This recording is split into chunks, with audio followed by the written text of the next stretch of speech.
नमस्कार, मी आहारतज्ञ डायटिशियन प्रेरणा मसी छत्रपती संभाजीनगर इथल्या मेडिकल हॉस्पिटलमध्ये कार्यरत आहे। आता दिवाळी येते, दिवाळी निमित्ताने सगळ्यांच्या घरोघरी काही ना काही गोड पदार्थ बनणार। पण जे डायबेटिक आणि प्री डायबेटिक पेशंट्स आहेत त्यांना काही काळजी घेण्यासाठी मी तुम्हाला काही सुपर फ्रूट सांगणार। First one is cinnamon seed. Cinnamon seed म्हणजे दालचिनीचं पावडर, जे तुम्ही अर्धा ग्लास पाण्यामध्ये जर अर्धा चमच पावडर मिक्स करून एम्प्टी स्टमक घेतलं तर त्याच्याने तुमचे इन्सुलिनचे स्पाइकही कमी होतील। ते इम्प्रूव्ह करेल तुमचे ब्लड ग्लुकोज लेवलला कमी करण्यासाठी आणि इन्सुलिन सेन्सिटिव्हिटीला ती हेल्प करेल। सेकंड वन इज इसबगोल। इसबगोल तुमचे एपिगॅस्ट्रिक पेनही कमी करतो, तुमच्या ॲसिडिटीलाही मेंटेन करतो आणि त्याच्या रेग्युलर यूजने HbA1cचा रेशोही कमी। Third one is and my favourite, मेथीचे दाणे, फेनुग्रीक सीड्स।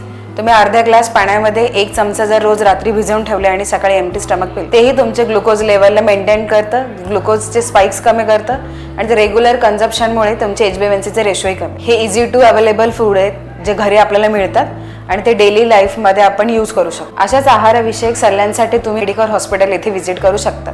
धन्यवाद।